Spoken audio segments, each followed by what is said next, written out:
Hello everyone, मेरे भविष्य के वीएलडीए डॉक्टर साथियों, आप सभी का हार्दिक स्वागत है आपके अपने यूट्यूब चैनल वीएलडीए कैंपस पर। और साथियों, आज मैं आप लोगों के लिए लेके आया हूँ प्रैक्टिस सेट 15 डेली दंगल। तो इसमें 25 क्वेश्चन है बच्चों, देखते हैं आपका स्कोर 25 में से कितना रहेगा। और बच्चों, ये जो टेस्ट सीरीज़ है ये वीएलडीए एंट्रेंस एग्ज़ाम के लिए के साथ साथ बीएससी एग्रीकल्चर का जो 6 ईयर प्रोग्राम का एग्ज़ाम होना है उसके लिए भी इम्पोर्टेंट है। और जो एचएसएससी के एग्ज़ाम चल रहे हैं, ठीक है, यानी कंपटीशन जो एग्ज़ाम्स हैं उनके लिए भी ये क्लास इम्पोर्टेंट है, प्रैक्टिस सेट इम्पोर्टेंट है। तो कुल मिला के बात ये है कि जो कंपटीशन की तैयारी कर रहा है, किसी भी तरह का एंट्रेंस देना चाहता है साइंस से रिलेटेड, तो उनके लिए ये क्लास इम्पोर्टेंट रहेगी साथियों। इसके साथ साथ वीडियो क्लास स्टार्ट करने से पहले मैं आपसे एक छोटी सी रिक्वेस्ट करना चाहूँगा कि वीडियो अगर आपको अच्छी लगे तो भाई लास्ट में वीडियो को लाइक ज़रूर करना। इसके साथ साथ चैनल को सब्सक्राइब करके घंटी के बटन को ज़रूर दबाना, ताकि आप लोगों को हमारी हर एक वीडियो का नोटिफिकेशन टाइम टू टाइम मिलता रहे और आप एक भी क्लास मिस ना करो। और बच्चों, ये जो टेस्ट सीरीज चल रही है ये आपका कॉन्फिडेंस बिल्डअप करने में काफ़ी हेल्पफुल रहेगी, इसलिए सभी जो क्लासेस हैं, प्रैक्टिस सेट हैं, इनको लास्ट तक ज़रूर अटेंड करना भाई। उसके बाद बच्चों, मैं इतना स्टार्टिंग में टाइम क्यों लेता हूँ, क्योंकि जो आपके 2-4 साथी लेट लतीफ़ हैं वो भाई क्लास ज्वाइन कर ले, इसलिए थोड़ा सा टाइम लेता हूँ। तो आप टेंशन ना लिया करो यार, ठीक है। ऐसा मत सोचा करो कि टेस्ट स्टार्ट नहीं होगा। तो आइए अब हम टेस्ट स्टार्ट करते हैं। भी हमारा आज का पहला क्वेश्चन है कि what is the function of chloroplast in a plant cell, कि एक प्लांट में क्लोरोप्लास्ट का क्या रोल है भाई, क्या फंक्शन है। ठीक है, फटाफट से आंसर दे दो भाई।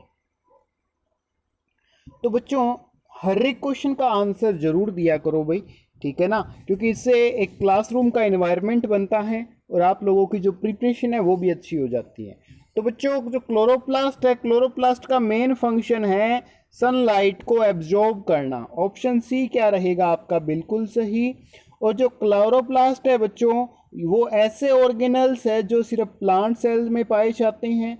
इसके साथ जो यूकैरियोटिक सेल्स हैं जैसे एल्गी हो गई, उसमें पाया जाता है। और इनका जो काम क्या है बच्चों, फोटोसिंथेसिस का जो प्रोसेस है उसको करवाना। उस प्रोसेस में क्लोरोप्लास्ट क्या करते हैं, सनलाइट को एब्जॉर्ब करते हैं और फिर जो वाटर और जो मिनरल्स और कार्बन डाइऑक्साइड गैस हैं उसके साथ सनलाइट को कंडक्ट करवा के क्या बनाते हैं बच्चों, फूड बनाते हैं, भोजन बनाते हैं पौधे के लिए। तो नेक्स्ट क्वेश्चन है बच्चों, blood plasma is filtered in, blood plasma को कहाँ फिल्टर किया जाता है, दे दो आंसर फटाफट से। आसान सा क्वेश्चन है मेरे साथियों, फटाफट से आंसर दे दो भी इस क्वेश्चन का, फटाफट से, शाबाश। और एडवांस क्वेश्चन है थोड़ा सा, आई थिंक किसी वीडियो में आपने ये नहीं देखा होगा।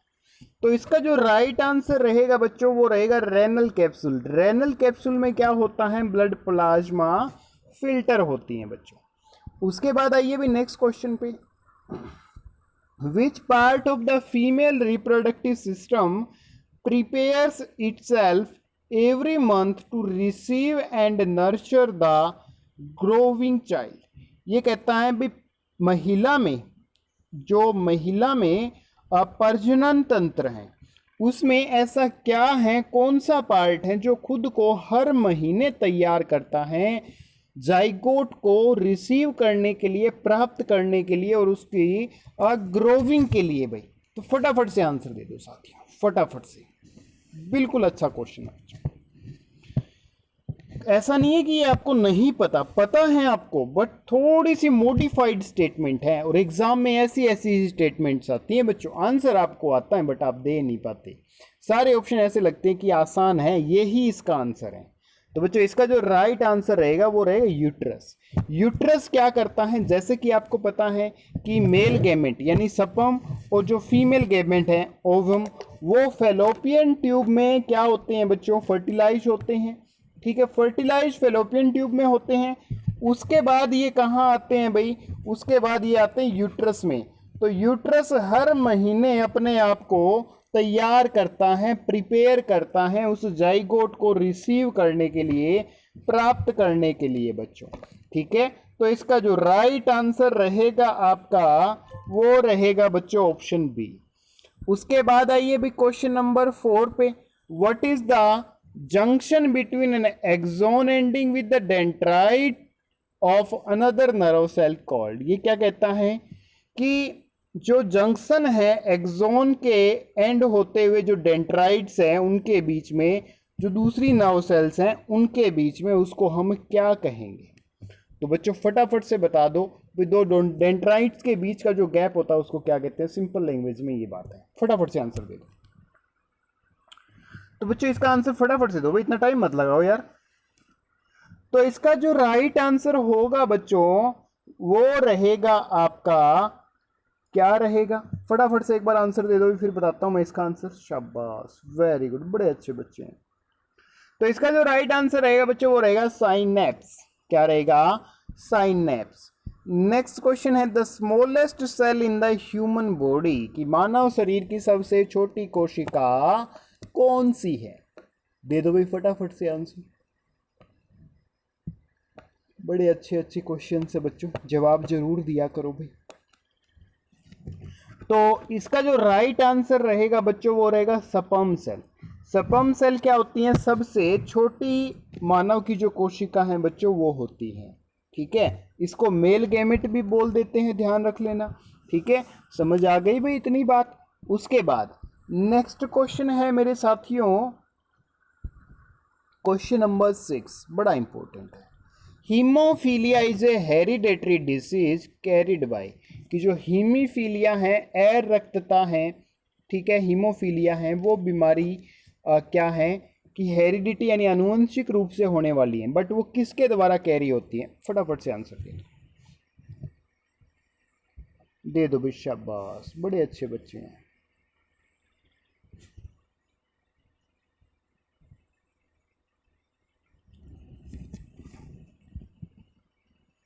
तो बच्चों इसका जो राइट आंसर होगा आपका वो रहेगा ऑप्शन ए। ये कैरी आउट होती है फीमेल्स के अंदर, ठीक है, एंड एक्सप्रेस्ड बाय मेल्स, और मेल के द्वारा इसको एक्सप्रेस किया जाता है।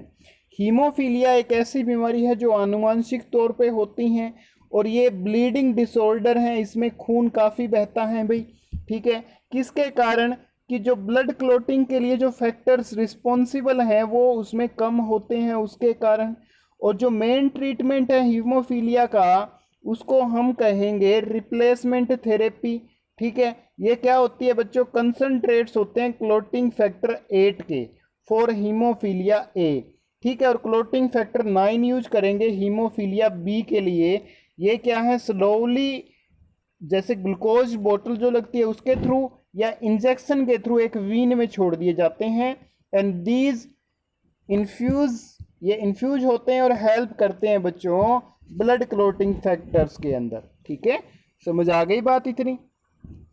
उसके बाद अभी question number 7, what is the heaviest internal organ in the human body, कि मानव शरीर का सबसे भारी अंग कौन सा है भाई। दे दो आंसर बच्चों फटाफट से भाई, बड़े अच्छे बच्चे हैं, गजब के बच्चे हैं। सभी से मेरे को इस बार उम्मीद है, पॉजिटिव हूँ भाई आप लोगों के आंसर्स देख के, आप लोगों के कमेंट्स देख के। काफ़ी बच्चे अच्छा अच्छा स्कोर कर रहे हैं भाई, बड़ा अच्छा फील होता है जब आप अच्छा स्कोर करते हो। ठीक है, दे दो भाई राइट आंसर दे दो बच्चों। तो बच्चों इसका जो राइट आंसर रहेगा आपका वो रहेगा लीवर। ठीक है, the liver is a large meaty organ that sits on the right side of the belly. पेट में क्या होता है, वो राइट साइड में होता है। It is the largest and heaviest internal organ in the human body. Human body में लार्जेस्ट भी हैं और क्या है, हैवीएस्ट यानी भारी इंटरनल ऑर्गन है बच्चों ह्यूमन बॉडी का। उसके बाद आइए भाई नेक्स्ट क्वेश्चन, क्वेश्चन नंबर 8 पर, which one of the following elements is involved in the control of water content of the blood. तो एक ऐसे एलिमेंट का नाम बताइए भाई जो ब्लड में वाटर कंटेंट को नियंत्रित करता है। फटाफट से आंसर दे दो, आसान सा क्वेश्चन है मेरे साथियों आप लोगों के लिए, और बड़ा ज़बरदस्त क्वेश्चन है। किसी भी बुक में आपको शायद आपने अब तक नहीं पढ़ा होगा, नया क्वेश्चन है ये। तो इसका जो राइट आंसर होगा बच्चों वो रहेगा ऑप्शन ए पोटेशियम। क्या रहेगा? पोटेशियम। तो बच्चों एल्डोस्टेरोन क्या है? की है स्टेरॉयड हार्मोन को क्रिटिकल योर जो सॉल्ट और वाटर है उसको मेंटेन करने के लिए, और ये रेगुलेट करता है बच्चों मिनरल्स को, ठीक है, सोडियम और पोटेशियम को। जो एल्डोस्टेरोन है बच्चों वो, यानी एल्डोस्टेरोन एक स्टेरॉयड हार्मोन है, ठीक है। उसके बाद क्या है, जैसे ही फ्लूइड हमारी जो सेल्स में बाहर आता है उस टाइम जो सोडियम है बच्चों, सोडियम का लेवल ड्रॉप हो जाता है और पोटेशियम का लेवल उस टाइम क्या हो जाता है? राइज हो जाता है, बढ़ जाता है। तो your body signals your adrenal gland to release aldosterone hormone. तो उस टाइम आपकी जो एंड्रेनल ग्लैंड है वो एल्डोस्टेरोन हार्मोन आपके ब्लड में रिलीज करेगी, और जो एल्डोस्टेरोन हार्मोन है वो किडनी को क्या देगा? सिग्नल देगा कि वो रीएब्जॉर्ब कर ले, सोडियम को अवशोषित कर ले ब्लड से, ठीक है। और ये क्या करेगा? Acts on your sweat glands to reduce sodium loss through sweat. और आपकी जो पसीने की जो ग्रंथियां हैं उसके बाद जो किडनी है उन पे प्रेशर डालेगी, भाई तू पसीना है वो निकाल, उससे सोडियम क्या हो जाएगा? अवशोषित हो जाएगा। तो मेन इसमें जो कंट्रोल है वो किसका है बच्चों? पोटाशियम का है। आइए भी नेक्स्ट क्वेश्चन पे, क्वेश्चन नंबर 9 पे। The xylem in plants are responsible for. Plants में जो जाइलम है बच्चों वो किसके लिए रिस्पॉन्सिबल है? जाइलम का जो मेन फंक्शन है बच्चों वो क्या है? फटाफट से आंसर दो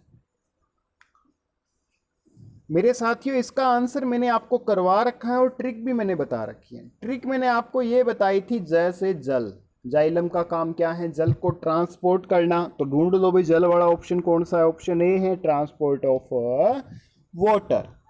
आइए भी उसके बाद क्वेश्चन नंबर 10 पे, which molecule is always single strand. कि कौन सा मॉलिक्यूल है जो हमेशा सिंगल स्ट्रैंडेड रहता है? सिंगल स्ट्रैंडेड का मतलब कि उसका जो डायग्राम है वो इस तरह से रहता है, ठीक है। फटाफट से आंसर दे दो। सिंगल हेलिक्स भी बोलते हैं इसको। तो बच्चों इसका जो राइट आंसर होगा वो रहेगा ऑप्शन ए आरएनए। और डीएनए क्या होता है बच्चों? डबल हेलिक्स स्ट्रक्चर होता है। डीएनए का स्ट्रक्चर कुछ ऐसा होता है, ठीक है। तो आरएनए एक सिंगल स्ट्रैंड मॉलिक्यूल्स है बच्चों। In many of its biological roles consist of much shorter chains of nucleotides. Nucleotides की छोटी छोटी चेन से आरएनए कंसिस्ट होता है, बनता है बच्चों। Question number 11, a sudden loss of memory is a symptom of. कि जो जल्दी से मेमोरी लॉस हो जाती है ये किसका सिम्टम है बच्चों? किसके कारण होता है ऐसा? दे दो भाई फटाफट से आंसर। तो बच्चों ऐसा किसके कारण होता है? फटाफट से सभी लाइव चैट में लिख दो एक बार। तो साथियों इसका जो राइट आंसर रहेगा वो रहेगा एमनीशिया के कारण होता है, ठीक है। A sudden loss of memory is symptom of amnesia which is caused by in injury और डैमेज टू आवर ब्रेन। वो किसके कारण होता है? हमारे दिमाग में जब किसी तरह की चोट लग जाती है या हमारे दिमाग की जो सेल्स है वो क्या हो जाती हैं? डैमेज होती हैं उस टाइम, ठीक है। तो इस सिचुएशन में हमें कुछ चीज़ें याद नहीं रह पाती, ठीक है। तो लॉस ऑफ मेमोरी किसके कारण, कौन सी बीमारी के कारण होता है? एमनीशिया के कारण। आइए भी क्वेश्चन नंबर 12 पे, organism that can make their own food are called. कि उन ऑर्गेनिजम्स को हम क्या कहेंगे जो अपना फूड खुद से तैयार करते हैं? अपना भोजन खुद से तैयार करते हैं, उनको हम क्या कहेंगे साथियों? फटाफट से आंसर दो, आसान सा क्वेश्चन है। तो बच्चों इसका जो राइट आंसर रहेगा वो रहेगा ऑप्शन बी ऑटोट्रोप्स। उनको हम बोलेंगे बच्चों, क्या बोलेंगे? ऑटोट्रोप्स बोलेंगे। The organisms that make their own food through basic elements like water, mineral, sunlight, उनको हम क्या कहेंगे? ऑटोट्रोप्स कहेंगे। नेक्स्ट है बच्चों question number 13, myopia is connected with. Myopia किसके साथ कनेक्टेड है भाई? मायोपिया एक तरह की बीमारी है, ठीक है। तो फटाफट से आंसर दे दो भाई ये किससे कनेक्टेड है? तो बच्चों ये जो कनेक्टेड है ये हमारी आईज के साथ कनेक्टेड है। मायोपिया एक डिसीज है जो हमारी आंखों के साथ जुड़ी हुई है भाई। मायोपिया को नियर साइटनेस भी कहते हैं, नियर साइटनेस, यानी जिसमें दूर का नहीं दिखता। ठीक है, निकट दृष्टि दोष, नाम उल्टा है काम उल्टा है, निकट दृष्टि दोष जिसमें दूर का नहीं दिखता भाई। ठीक है, उसको हम क्या कहते हैं, मायोपिया। ये कॉमन विजन कंडीशंस होती हैं जिसमें आप क्या है, नियर के जो ऑब्जेक्ट्स हैं उनको अच्छे से देख सकते हो, बट जो दूर के ऑब्जेक्ट्स हैं उनको आप अच्छे से नहीं देख सकते। तो ये किसके कारण होता है बच्चों, it occurs when the shape of your eyes cause light rays to bend, जब आपकी आंखों में जो लाइट पड़ती हैं वो सही तरीके से बेंड नहीं होती, सही तरह से फोकस नहीं होती रेटिना पे। ठीक है, उस टाइम क्या है, ये बीमारी हो जाती है। आइए भी नेक्स्ट क्वेश्चन पे, question number 14, blood flow to a tissue will increase if, कि blood flow to a tissue will increase, कि जो ब्लड फ्लो है किसी टिश्यू में वो किसके कारण होगा भाई, फटाफट से आंसर दे दो।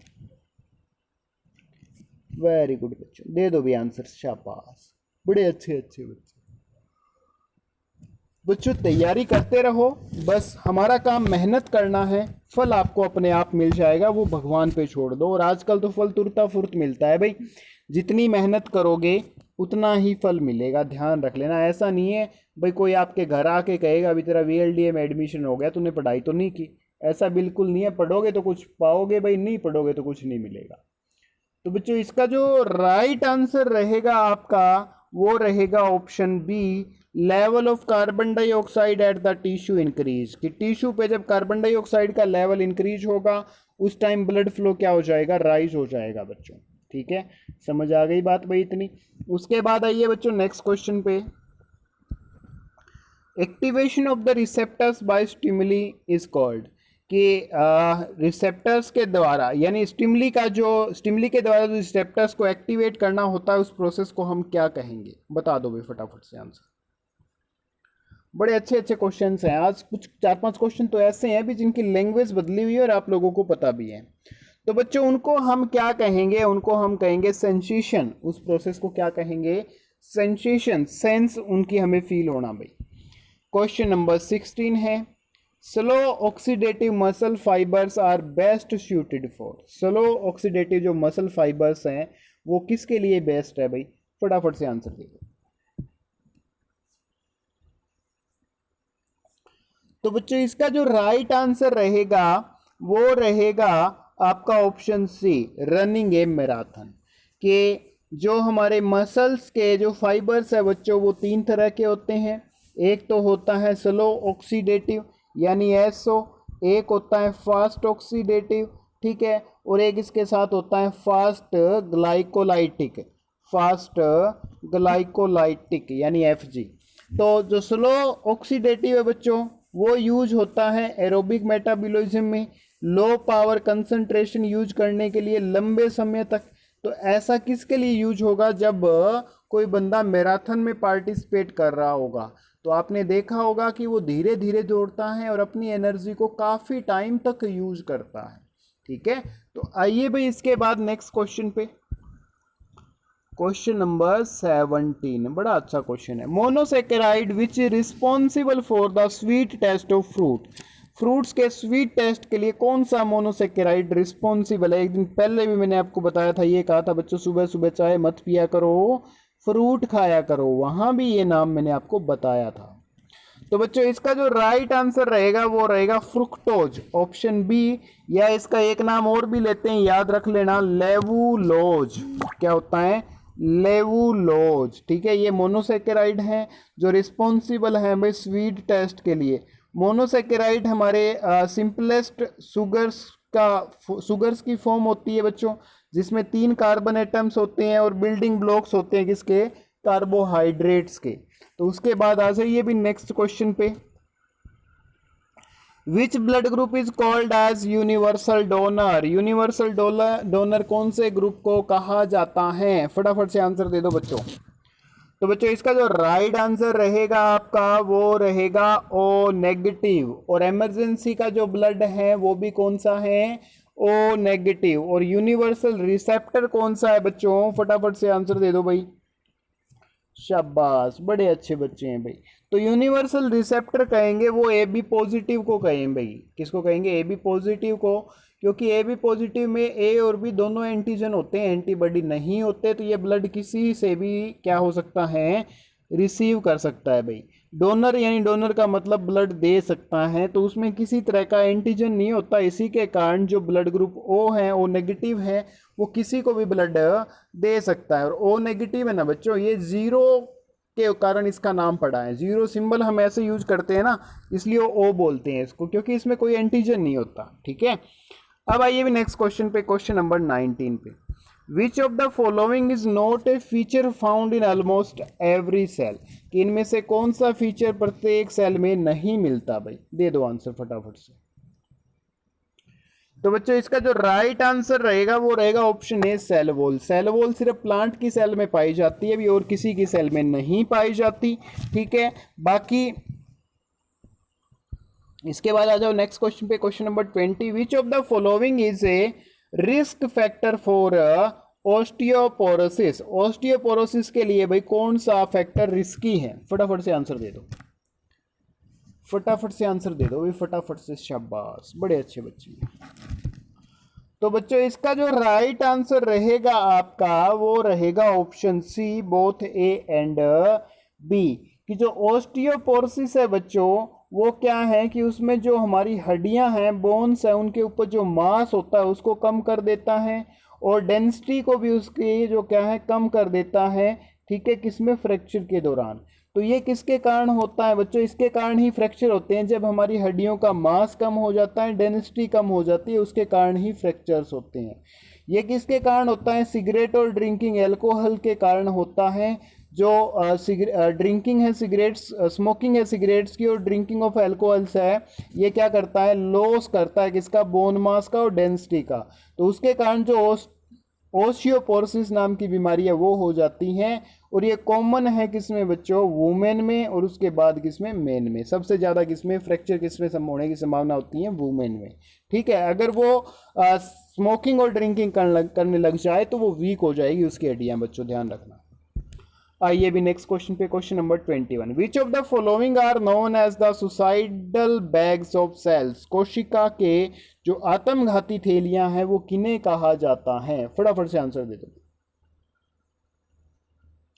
तो मेरे साथियों इसका जो राइट आंसर रहेगा वो रहेगा लाइसोसोम्स। क्या रहेगा, लाइसोसोम्स। ठीक है, उसके बाद आ जाइए भाई नेक्स्ट क्वेश्चन पे, ज़्यादा टाइम नहीं लूंगा यार, अब मच्छर ज़्यादा काट रहे हैं।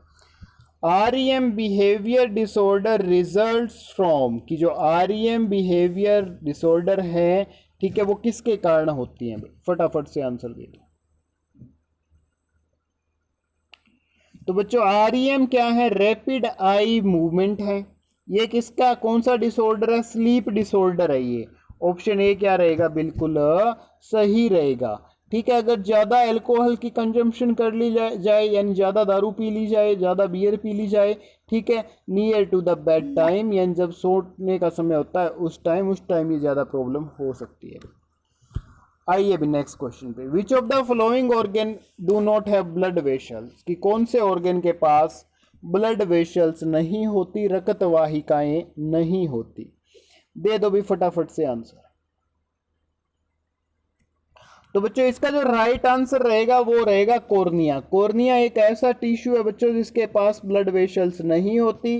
Tissues are the level cellular organisation होते हैं ह्यूमन बॉडी में, जो लाई करते हैं सेल्स के बीच में, सेल्स और एक कंप्लीट ऑर्गन के बीच में। ठीक है, और tissues of similar groups together to form an organ, और जो टिश्यूज का एक जैसे जो टिश्यूज है बच्चों वो इकट्ठे होकर क्या बनाते हैं, ऑर्गन बनाते हैं। इसका प्रोसीजर क्या होता है, पहले हमारी बॉडी का जो सबसे छोटी सेल मानी जाती है जिसको जाइगोट यानी, ठीक है, जाइगोट बनता है बच्चों, पहली सेल मानी जाती है, इसको सबसे जाइगोट है भाई। जाइगोट के बाद क्या होता है, सेल्स का निर्माण होता है बॉडी की। काफ़ी सारी जो सेल्स है बच्चों वो मिलके क्या बनाती है, टिश्यू है। काफ़ी सारे जो टिश्यू है बच्चों वो मिलके बनाते हैं ऑर्गेन, और काफ़ी सारे जो ऑर्गेन्स है वो मिलके बनाते हैं ऑर्गेन सिस्टम, और काफ़ी सारा जो ऑर्गेन सिस्टम है, अंगों का जो तंत्र है वो मिलके बनाता है हमारा शरीर, ध्यान रख लेना। तो बच्चों जो कॉर्निया की बात मैंने कह दी, और जो 4 तरह के टिश्यूज हमारी बॉडी में पाए जाते हैं, एपिथेलियल, कनेक्टिव, मस्कुलर और नर्वस टिश्यू। नेक्स्ट क्वेश्चन है बच्चों, विच of the following statement about enzymes is not true, कि एंजाइम्स के बारे में कौन सी स्टेटमेंट सही नहीं है। तो दे दो भाई फटाफट से आंसर बच्चों। तो बच्चों इसका जो राइट आंसर होगा वो रहेगा ऑप्शन ए, कि सारे के सारे जो एंजाइम्स हैं उनकी शेप सेम जैसी नहीं होती, उनके सबट्रेट की तरह सेम में शेप में डिफरेंस पाया जाता है। नेक्स्ट है बच्चों, the vitamin D deficiency disease in adults is known as, कि अडल्ट्स में विटामिन डी की कमी से कौन सी बीमारी हो जाती है, उसका नाम बता दो भाई फटाफट से। तो बच्चों इसका जो राइट आंसर रहेगा वो रहेगा ऑप्शन ए, हाइपोविटामिनोसिस डी। तो ये विटामिन डी की कमी से होती है। विटामिन डी को सनशाइन विटामिन बी कहा जाता है बच्चों, और ये हमारी बॉडी के ऊपर, बॉडी की जो स्किन है उसके ऊपर बनता है जब सनलाइट प्रोड्यूस होती है। अब क्वेश्चन आ जाता है कि सनलाइट, सूर्य की ऊर्जा में कौन सा विटामिन पाया जाता है। तो बच्चों सभी बच्चे कहेंगे विटामिन डी, बट बच्चों सूर्य की किरणों में कोई भी विटामिन नहीं पाया जाता, ये हमारी स्किन में बनता है, ध्यान रख लेना इस चीज़ का, ठीक है। तो इसकी डेफिशिएंसी से जो बीमारी होती हैं बच्चों, ठीक है, वो बोन टिश्यू में प्रॉब्लम आती हैं और उसको कहते हैं हाइपोविटामिनोसिस, और ये अडल्ट्स में होती हैं बच्चों। समझ गए मेरी बात में। तो ये थे बच्चों आज के हमारे 25 क्वेश्चन, 25 क्वेश्चन। अपना स्कोर आप लोग कमेंट बॉक्स में ज़रूर मेंशन करना भाई। वीडियो अच्छी लगी है लाइक कर देना, चैनल को सब्सक्राइब करके घंटी का जो बटन है भाई उसको ज़रूर दबाना, ताकि आप लोगों को हमारी हर एक वीडियो का नोटिफिकेशन मिलता रहे। इसके साथ साथ क्या करना है साथियों, कि अगर आपको हमारा स्टडी मटेरियल चाहिए तो भाई टेलीग्राम ग्रुप ज्वाइन कर लेना। ये जो चीज़ें मैंने लिख रखी है ये आपको हम हमारे स्टडी मटेरियल में प्रोवाइड करवाएंगे साथियों, ठीक है। ये सारी जो चीज़ें हैं आपको हमारे स्टडी मटेरियल में मिलेगी, जो आपकी प्रैक्टिस में बहुत ज़्यादा हेल्प करेगी बच्चों, ठीक है। तो जिन जिन को लेनी है डिस्क्रिप्शन में टेलीग्राम का लिंक दे रखा है, अभी वो ज्वाइन कर लेना। उसके बाद VLDA कैंपस का जो नाम है उसके ऊपर क्लिक करना, थोड़ा सा पेज को ऊपर स्क्रॉल करके फाइल्स को सिलेक्ट कर लेना। वहाँ डेमो के लिए मैंने कुछ फाइल्स डाल रखी है, उनको अच्छे से रिव्यू करना, और फिर हमारे जो ग्रुप के एडमिन्स हैं उनको SMS कर देना भी, वो आपको हमारे दूसरे ग्रुप में जिसमें हम PDF फाइल्स प्रोवाइड करते हैं ऐड होने में आपको हर एक गाइडलाइन दे देंगे, ठीक है बच्चों। वीडियो अच्छी लगी है लाइक करना और अपने दोस्तों के साथ शेयर भी कर देना भाई, इतना कोऑपरेट जरूर करना। और इन्हीं अच्छी अच्छी बातों के साथ, इतने अच्छे प्रैक्टिस सेट के साथ अब मिलेंगे हम कल इसी टाइम दोबारा से। तब तक के लिए भाई जय हिंद, जय भारत।